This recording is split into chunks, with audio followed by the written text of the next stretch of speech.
There are some games which are just heartbreaking. For me, top contenders are games like Cyberpunk 2077 or Assassin's Creed Unity, games that I think have a lot of potential, but just didn't live up to the expectations, were rushed out, just weren't as good as they could have been. But when you play them, you see little shadows and hints of what the game could have been, and it just depresses the crap out of you. Well, today we're talking about one such game, Middle-earth: Shadow of War. This game came out like 6 years ago, which is crazy to think now it's been that long, but it has.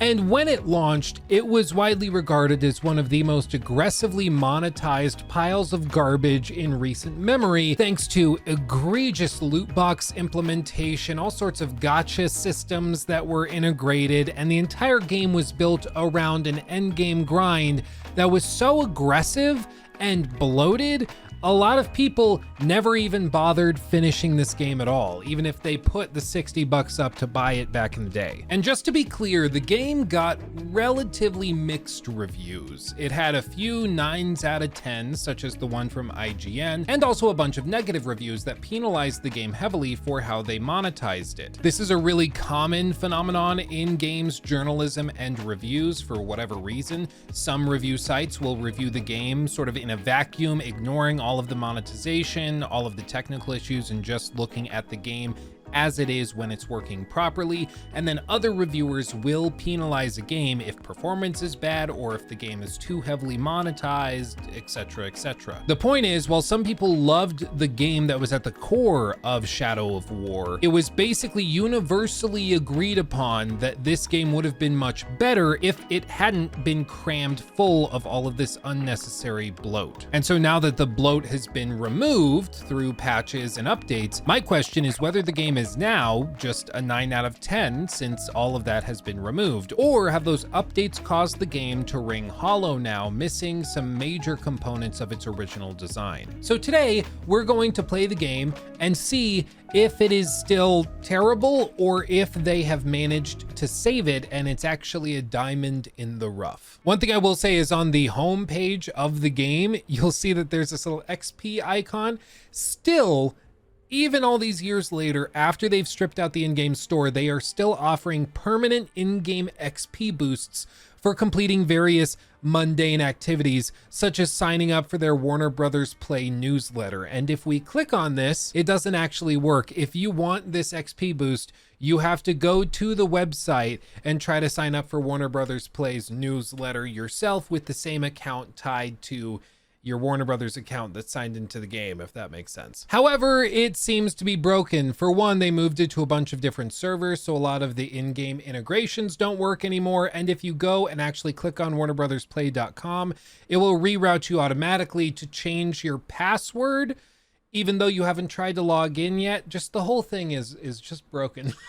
But okay, you know what? Enough talking. Let's actually get into the game. If we start a new game from scratch, we can choose campaign difficulty. And here we're greeted with a few different options. Easy is, as you would expect, easy. Then we have normal. Nemesis gets a little more interesting. Orcs are smarter and more adaptive, requiring careful consideration of each enemy's weaknesses. In other words, they're going to actually use the abilities they have, and the orcs that you're going to be fighting are more likely to acquire new abilities after taking you on once or twice or 3 times. For an example, if we're fighting an orc and then we keep pole vaulting over them or using the blast ability to kind of stun lock them, they're going to notice that and then adapt and acquire resistances to that, which makes the whole gameplay experience much more interesting because it forces you to constantly change around how you're taking on each of these opponents. It's really cool. Beyond that, we have the Gravewalker difficulty, which is just a nightmare if you've never tried it.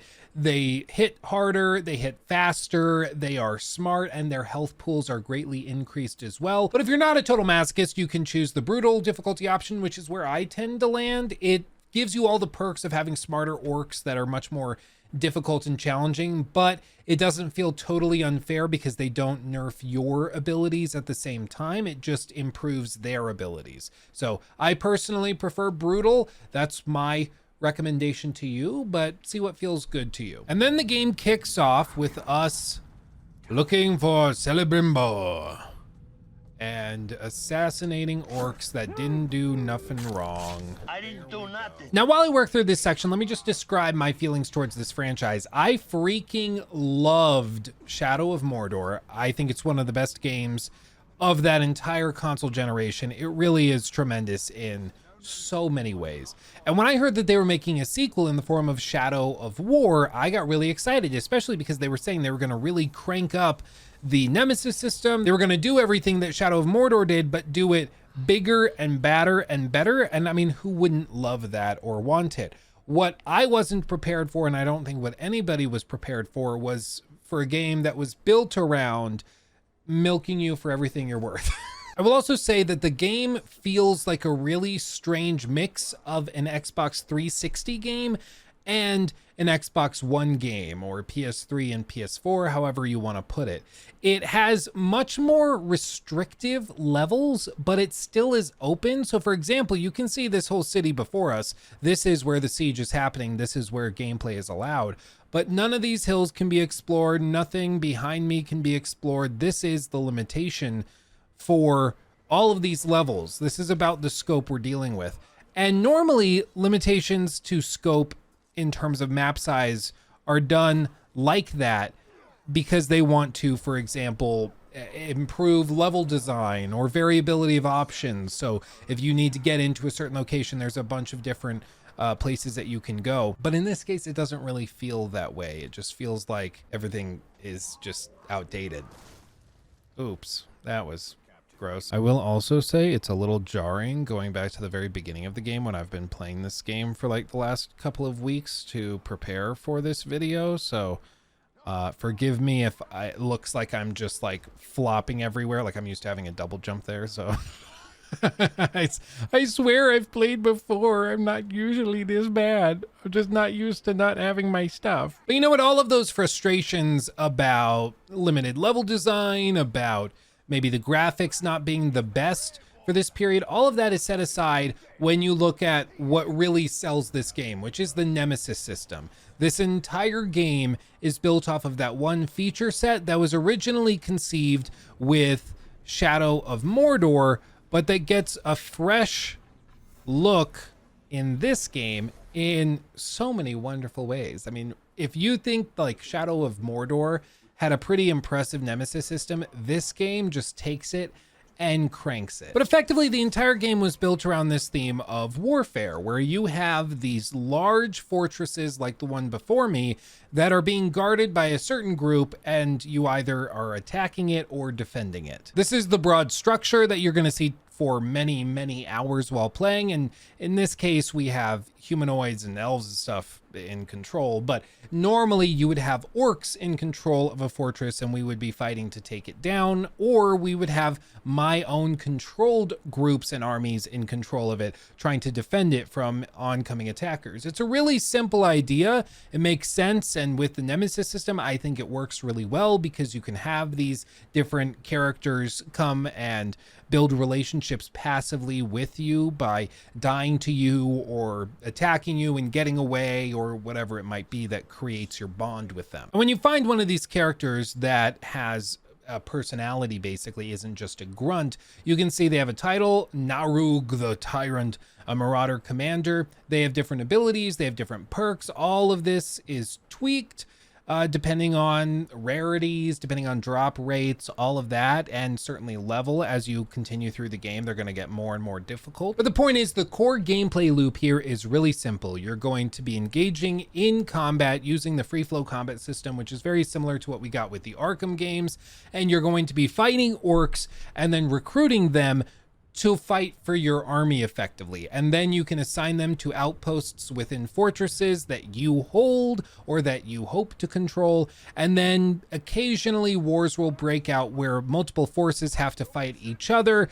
And it creates this sort of meta game within the game where you're building out your army and also your fortress reinforcements and their various capabilities and things. And then you're putting all of this together into a soup that seems fun enough. I mean, it doesn't seem like the kind of game where you're going to be like knocking it out in 15 hours. This is a game where you're going to be playing it for dozens upon dozens, and it's meant to just be a really interesting, dynamic gameplay system. And frankly, it works in that capacity. You know, not every game has to be heavily scripted. Not every single game needs to have very precisely placed narrative beats. I think there is certainly room for games like this, which just create really interesting systems, put them in a game, and then kind of go, yeah, have fun with it. Try to break it, do whatever, have fun, knock yourself out, kid. I kind of love it. I kind of love it because they just build a system that's interesting and then they let you screw around with it. And in some ways, people can be frustrated because if those systems are not actually that good, then it doesn't work. You just end up with a game that's really bloated and doesn't really have a clear ending. That isn't very fun. But when it does work and the systems are good, you end up with a really high quality game with ridiculous amounts of replayability and content. And even something as simple as this little encounter right here, I can take on in a handful of different ways. I could try to lure this guy over to some of the barrels of grog or to the fire pit, shoot that and blow it up, or I can take down his minions first and then he'll be left alone and I'll have an easier time of taking him down, or I can just try to jump down and stealth assassinate him. And that didn't really work because he just gets dazed by it. He doesn't actually get knocked out by assassinations from on high, which is a bummer. But I mean, that's part of the reality of fighting some of these orcs, is that some of them will have abilities that make them weaker, some have abilities that make them much stronger, and it's all dynamically generated. It's, you know, not all orcs are made the same. Killed him while drinking from my margarita. I mean water. I mean my water. I don't know if I'm allowed to drink a margarita on camera, so I think I can. Well, yeah, I have to be able to, because how the hell do, like, Cold Ones, they have a YouTube channel where that's like all they do, and I love their channel. So surely, I think it's fine. You know, it's a margarita. It's Cayman Jack. It's good. I know it's not like a real margarita. It's like a brewed, like, it's, I mean, it's basically a beer, but you know, it tastes good. Ah, yes, the inventory system. This whole thing is really, really weird. So the UI is funky, but just bear with me. We have all sorts of different things we can equip. We have, of course, the sword, and then we have our little dagger, the bow, our armor, and then our cloak. And the way that you customize these is by acquiring different items that can be equipped separately. So in this case, we just got a new sword, and I can equip that because my original one right here was only level 1, did 30 damage. Equipping level 2 will up the damage. So you can constantly do that. As you play the game, you'll start to notice that it's a little bit grindy in how it approaches those upgrades. It'll give you upgrades or improved equipment like one level at a time. There's very rarely a new weapon where you're like, oh wow, I'm so glad I got that. It's all very incremental, so it's not that satisfying. And my understanding is when this game launched, they had pretty much every single element of it monetized, including that inventory system. Just to show you what I mean, look at this video from Dune Theory. Unfortunately, this guy got some flack. Look at all this damage! What did you think was gonna happen, dude? Like, you post that video, of course people are gonna jump down your throat. But anyway, I appreciate it because I can't find any record of what these in-game stores looked like back in the day before they stripped them out. And it seems like maybe there was a campaign to either remove videos that featured it, or people just never really talked about it that much back then. I don't know, but this video is one of the few that survived that show what these in-game stores really looked like. As you can see, they have two different currencies. They have this one over here, which is an iron dollar basically, and then they have the gold currency here as well. Two in-game currencies. Where have I seen that before? Like every single mobile game ever. But what you do with these is you spend them. This iron dollar can be spent on like the basic loot chests, as they describe them, which will grant you really basic orcs or equipment that's not that useful. But the chests that are actually useful and that actually have things you want, such as 3 new orc followers, at least 1 legendary, 2 epics, 2 consumables, all this stuff, it costs 200 gold coins, which is like, I think that's $2 effectively. So this guy in this video is just gonna casually drop $100 on all this stuff. And you can see if you order and buy multiple gold loot chests, it will also reduce the price, so you get a quantity discount. And man, the whole thing is just so gotcha, so slimy. It's just so toxic. I'm so glad we bullied this stuff out of existence, because my God, it's just so cringe and so sucky. And unfortunately, the entire game is balanced around this. They assume that you are engaging with these systems. All of these different loot items that you can acquire, all of the different orcs, whether they're legendary or typical, all of the gems, everything is built around you buying packs. And they even assume you're going to be buying packs whether you want to use real money or not, because they tied it into the in-game currency, which are those iron dollars. You notice how now in the game, there aren't those gold dollars listed in the top right, but just the iron dollars. That's because they patched this, took all of that stuff out. They took away the entire system where you would have this like pop-up loot box, whatever thing, like you see here, where you can select between them, or when the orcs spawn and you can select which orc, I guess, you want to equip where. It's just like they stripped out a huge chunk of this game because people hated it so much. Like, it's bad. But you see, the core question really is whether or not the game is worth playing now, because we can't go back to how the game was back then. Even if you want to buy loot boxes, you can't. Even if you want to sign up for the newsletter and get XP boosts, you can't. All of that stuff is either stripped out or broken. So what is the game like now? Well, frankly, I think it's okay. I think it's pretty good. And I'm not just saying that after 10 minutes in the game. I have played a good chunk of this, and I am going to jump ahead to that future save file now, and we will continue discussing this. A little longer than a few minutes later. Okay, here we are later in the game, maybe like 20, 30 hours in.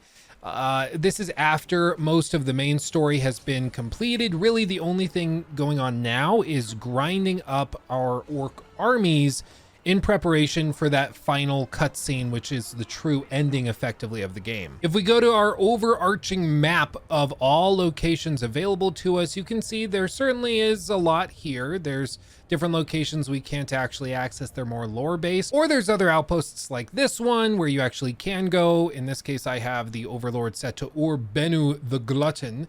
And I guess just to demonstrate this, we're gonna go here and I'm gonna explain to you my frustration with a lot of Shadow of War's late game. So here you can see this is my kit up for this particular fortress. These guys are set to like level 36 because that's about what I was when I went through and cleared out all these bad guys and then went in and installed my guys. And as you can see, like some of them are even down in the 20s, and so they're pretty weak, at least compared to some of the competition, like Koth Drake Killer, a feral tank who is monstrous in every way, and so is Uramasi the Deranged, who's also a legendary. Now this is a good point. So this guy you see is legendary.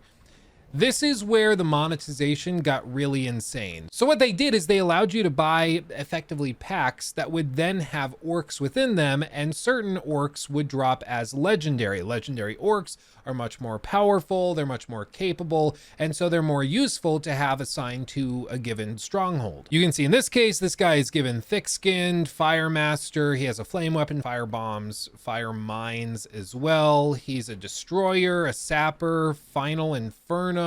He has the Olog strength bonus. Like, this guy is pretty powerful. He is haunted because I did some damage to him, as you can see on his cheek. But I mean, this is where the nemesis system really excels, is in having these long-lasting relationships with these dynamically generated characters, and it works really well for that. The unfortunate thing was, when this game launched, if you wanted to be even slightly competitive, or at the very least, if you wanted to get through this end game without spending 40-50 hours doing it, you needed a lot of these legendary orcs to fight for you, and the only way you could get that was with excessive grinding and luck, or by ponying up and spending a lot of money. And now, since they patched the game and they removed a lot of the in-game store, legendary orcs are more common, is my understanding.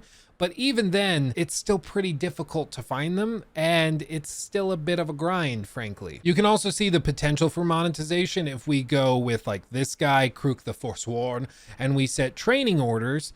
You can level this guy up and turn him legendary if you want, but it takes this in-game currency, which is very difficult to acquire, again, without excessive grinding. I played for like 20 hours. I had a big pool of it, and I upgraded like 3 orcs to legendary, and then I was completely out of it. It goes much faster than you get it, even still after all of these patches, which maybe is part of the point. They want you to go and find new orcs instead of just upgrading ones you currently have. But even this, if we upgrade one of these guys to legendary, it basically just turns them legendary. We still have all of this extra leveling that we have to do in order to make them useful. Because again, you'll go to one of these fortresses, you'll go through, clear it out, get all of your guys in control, and you'll be really, really proud of yourself. But then you'll leave and go to another fortress for another 10, 20 hours of grinding, and then come back to this one and realize everybody is super underleveled for where you need them to be for the next wave of attacks on your fortresses.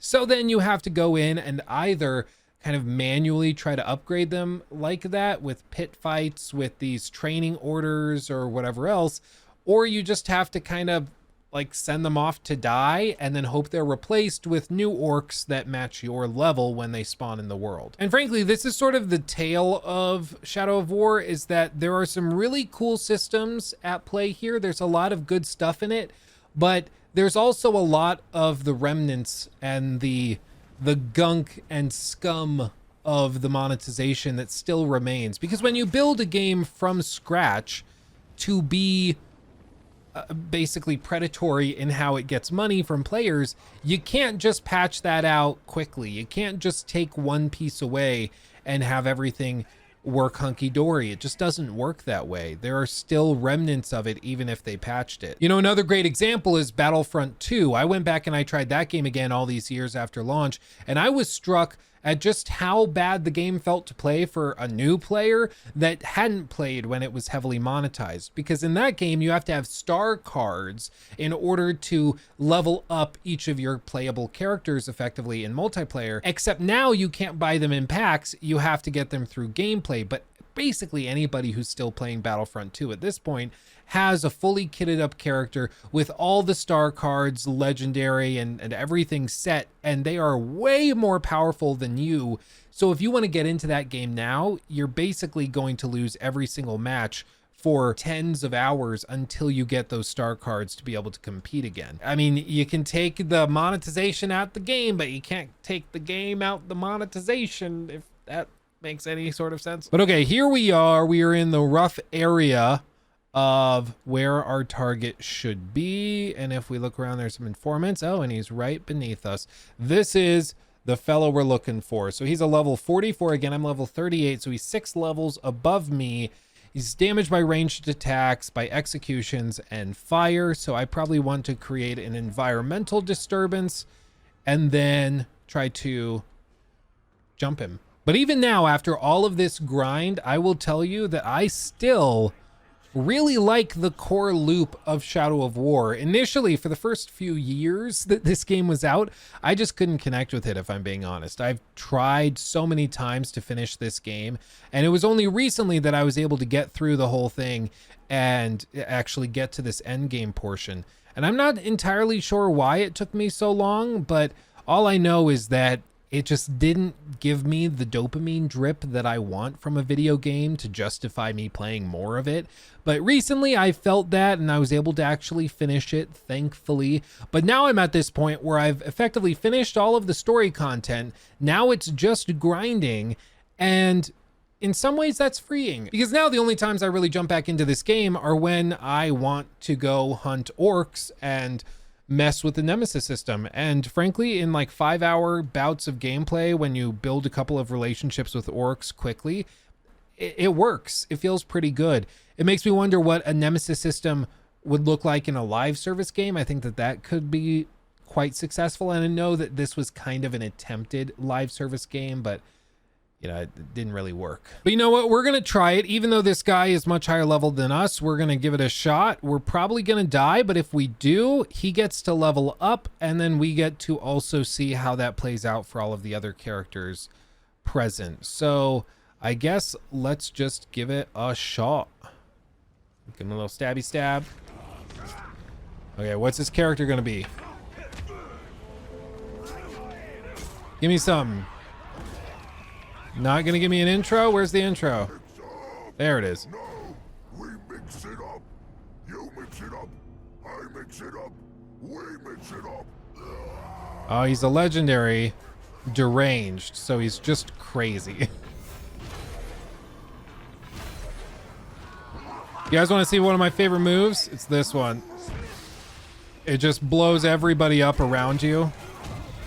It's very effective for crowd control. Oh, another one shows up. Oh, the 51 level. Yeah, buddy. Okay, this just got a lot harder.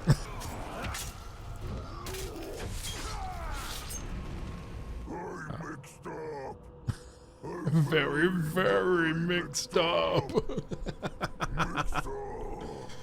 Oh, I've never had somebody look at me so passionately and just say, I mixed up.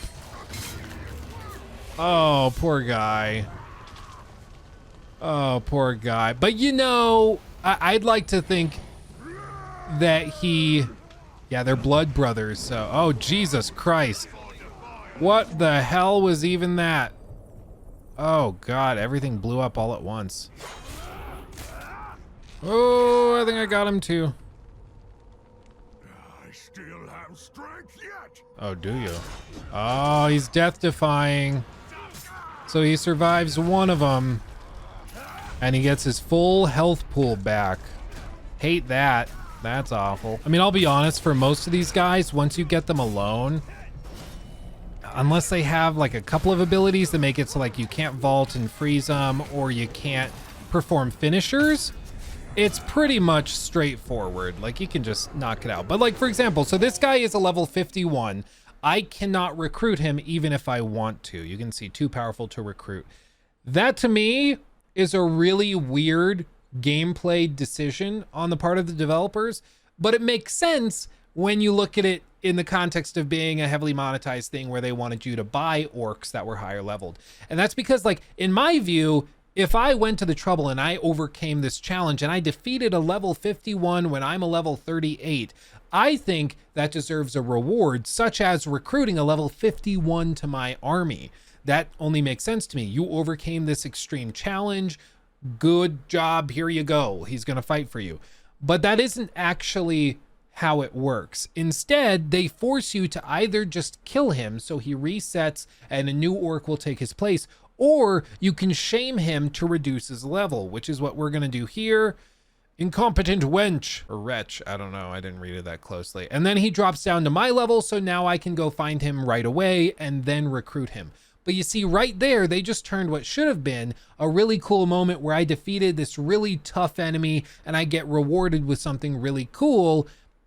And they turned it into more grind, because now if I want to get him as part of my army, I dropped his power. So he's less useful now.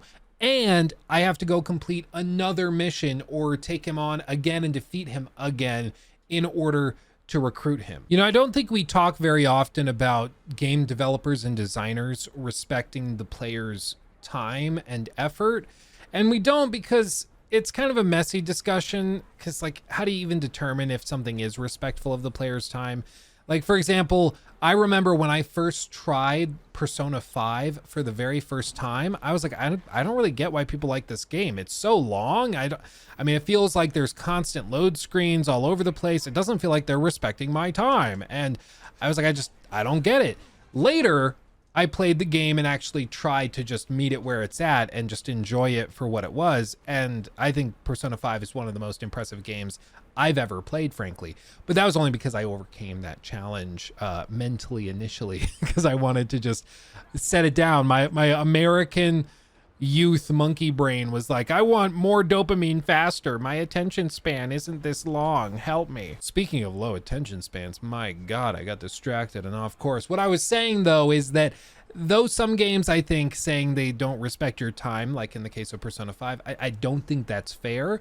In the case of Shadow of War, it's pretty clear that this game is built not to respect your time. Like that's kind of the whole point. They're trying to build this out in a way where you will spend more time in the game because the research that has been done by various professors at different universities that study video games and their effect on players, I don't know, psyche or spending habits more likely, has shown that the more time people spend in games, they are far, far more likely to actually purchase things in that game because it almost justifies, again, to our little monkey brains, the time we've committed to it. It's like if you get really into Warhammer 40K, like hypothetically, I might hypothetically be, and then you decide that you need to actually like get a second army because you already spent a lot of money getting really into the first army and you spent so much time preparing them, and you know they probably need friends while they're sitting on the shelf, so I'm gonna just spend more money because I already spent money. It's the sunk cost fallacy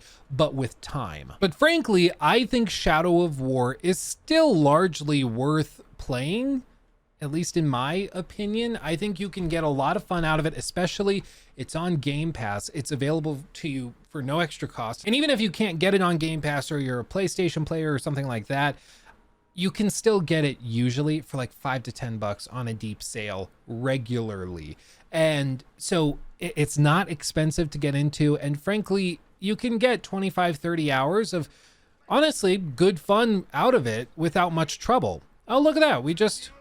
We're approached by Tugog the Master, a warmonger tracker.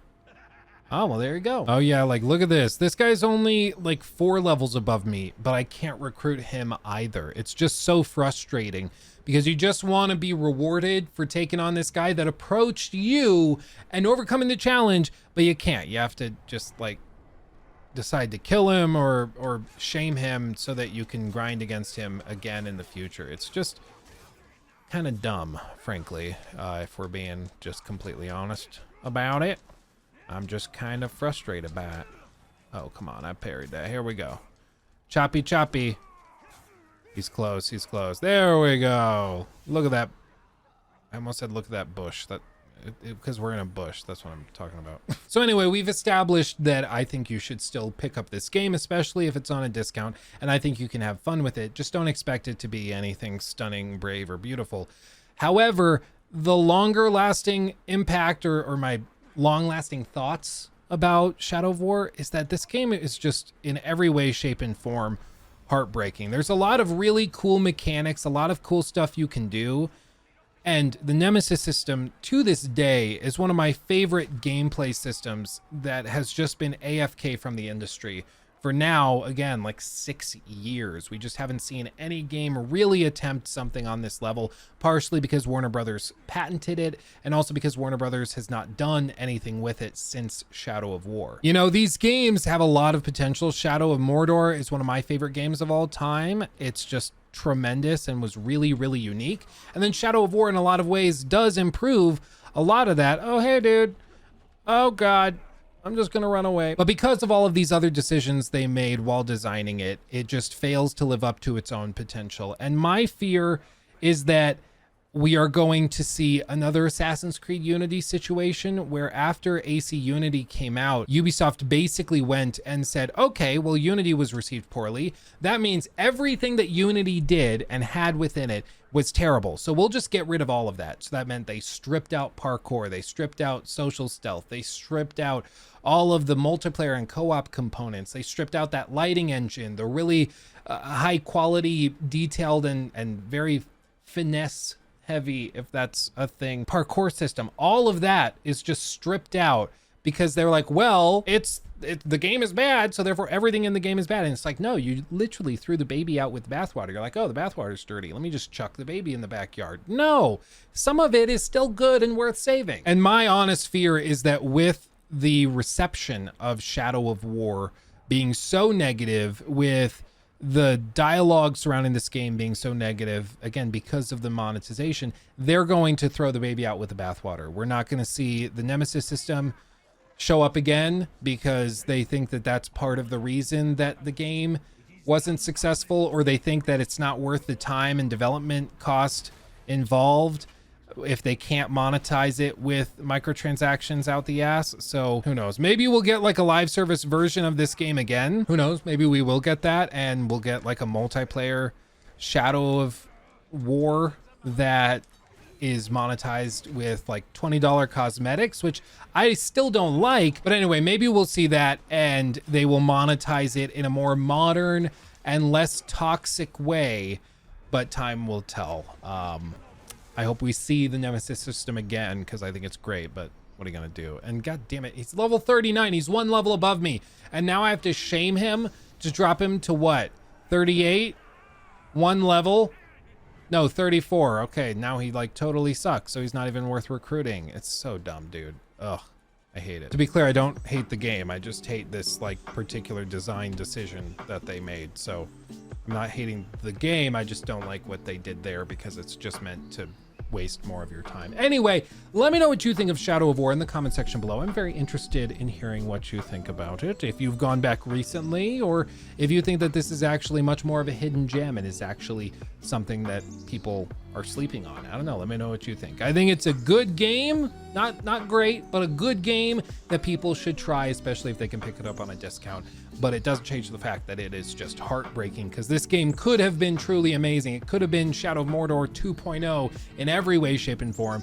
And instead it just stumbled out the gate and made some really weird design decisions. And I just am frustrated by it. But anyway, I'm bad at outros, so I'm just gonna leave it there. Thanks for watching. I love you all. Make sure to subscribe, like the video, blah, blah, blah. You've heard every YouTuber ever say it before. Much love. I'll see you in the next one. Hugs and kisses. Bye-bye.